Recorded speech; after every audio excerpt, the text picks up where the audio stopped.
Most exciting destination in all of northern Wisconsin. LCO Casino Lodge and Convention Center, Hayward. LCO.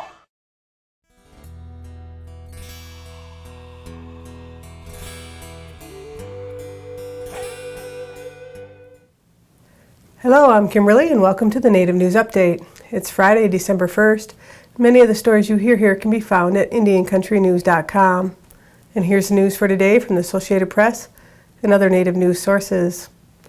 Like an avenging character straight out of one of his films, writer-director Taylor Sheridan said he was not going to let Wind River stay in Harvey Weinstein's control. The Weinstein Company acquired his film and released it theoretically in August, positioning the Elizabeth Olsen and Jeremy Renner drama as a possible award contender. But Sheridan's film was about sexual violence against young women on a tribal reservation, and suddenly Weinstein was being accused of similar things. For Sheridan, it was an unacceptable situation that had to be rectified. So in an extraordinary move fitting of this uncharted time for Hollywood, not only did he and his producers get their film back from Weinstein Company, but they also scrubbed the Weinstein name off it completely and ensured that neither of the Weinstein brothers would see a penny of future profits. Those profits will be donated to the National Indigenous Women's Resource Center, a nonprofit organization dedicated to enhancing the safety of Native women. A new group is beginning a push to change the name of Squaw Peak in Provo, Utah to something more honorable to Native American women.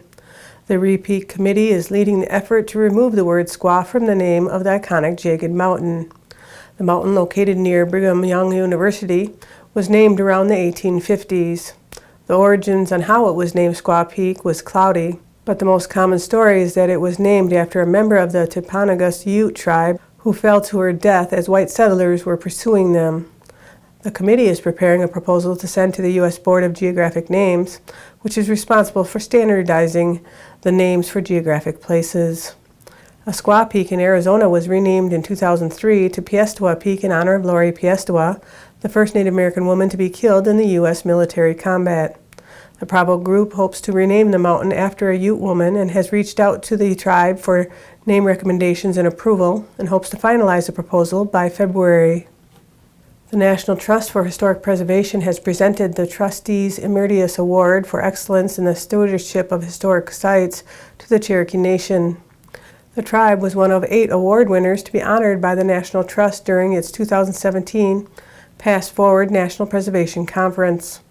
The Cherokee Nation is being recognized for their careful stewardship of several properties vital to their history and culture, as well as for their contributions to the preservation of state-owned resources within the nation. For example, the 1844 building that housed their National Supreme Court, the 1875 National Prison, and the 1869 National Capitol were all in need of repair and restoration. Today, the Cherokee Nation has completed or is in the process of completing repair work that returns each of these historic properties to their period of historical significance and opens them to the public. Sundance Institute has been committed to the Native and Indigenous presence in film since the Institute's founding in 1981. Throughout the history of the Institute, the Native program has played an important role in elevating the work of Native and Indigenous storytellers to national and international acclaim. Visibility and appreciation of Native and Indigenous films and the artists responsible for their creation has been steadily increasing over the years. One of the best examples of Native storytellers coming into their own in the mainstream was a 2016 invitation to 5 Native program alumni to join the prestigious Academy of Motion Pictures Arts and Sciences. This year, 3 Native program alumni were invited to join the Academy: Zachariah Canuck, Andrew Okpia McLean, and Alanis Obamsawin. Throughout the year, the Native program continues its support with fellowships, labs, mentorships, public programs, and the platform of the Sundance Film Festival. The nominations for the 60th Grammy Awards are here, and the powwow drum group Northern Cree has been nominated in the Best Regional Roots Music Album category.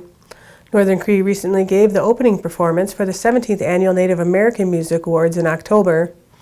They also won that evening for Best Powwow Recording, plus shared their second win with DJ Shub for Best Music Video for the song Indomitable, which was presented remotely by MTV's Downtown Julie Brown. The Grammys are returning to New York City for their 60th annual show at Madison Square Garden on January 28th.